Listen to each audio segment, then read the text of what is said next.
On us and on the Mount Jordan. Religious freedom isn't compromised, it's Christianity's proof. Faith stands strongest when it's not beneath the state's roof. You need imperial platform just to preach your word, then empire turned on you, that's what occurred. When church is tied to Caesar, Caesar controls the game. One angry empress and your exile taking blame.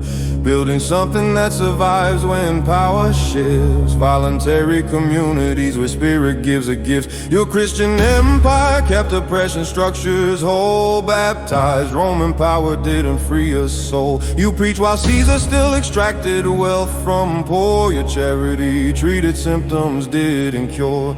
Separation lets the church speak truth without the claws of imperial power dictating gospels. Voluntary faith, that's privatization dressed as piety clear. You've compressed gospel's power to Sunday's atmosphere, while mammon structures reign unchallenged every day.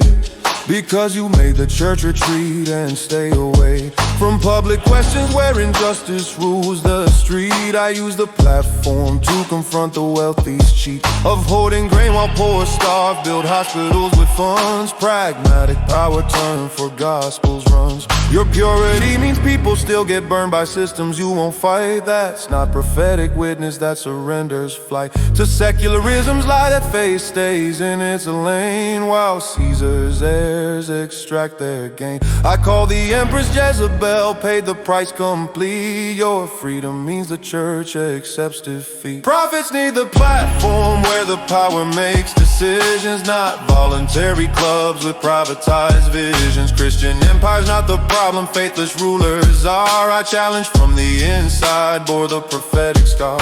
Your American models made secularized culture wide, where church's voices fray to irrelevant side. You speak on Sunday to the choir, graying nice, while Monday through Saturday mammon rolls the dice. Without a word because separation dictates silence falls. Unstructured systems just clean up within your walls. I preach to emperors, demanded justice be enforced. Use church's weight for a distribution's course.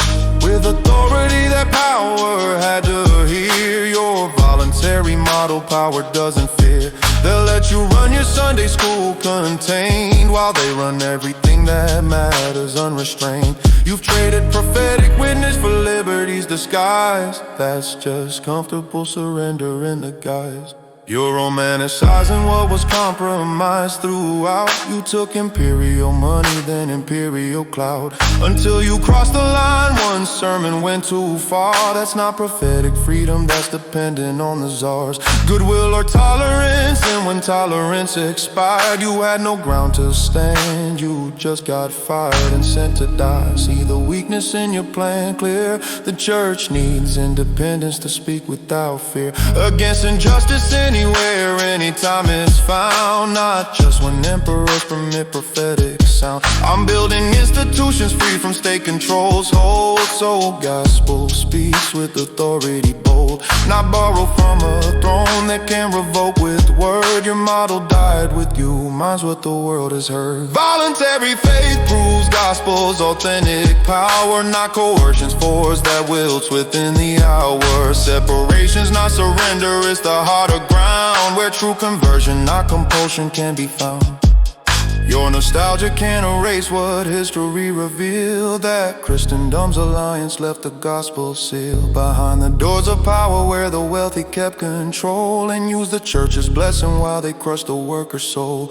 I know America's dangers, individualism's threat, capitalism's grip, but at least the church can get to speak without the state's permission slip. Require challenge any power without being fired. Your models chain, however golden, still leaves freedom lost. Modern world needs gospel that counts the cost of standing on truth alone, not emperor's hand. That's apostolic witness that will stand. The apostles used their access to Caesar's court with care. Paul appealed to Rome, that's engaging power there. You've built a church of exiles claiming apostolic way, but its retreat, the public square, is where prophets stay and fight for justice, truth, and mercy shown. Not out in clubs while civilization's overthrown. Into darkness unchallenged by the church's absent voice, because separation means you've made a coward's choice. I died on March, still speaking, truth proclaimed. You died comfortable with institutions tamed, and lost the prophetic edge you claim to prize. Look at your America now, secularism's rise has driven church to margins, made her voice unknown. That's the fruit your motto sown.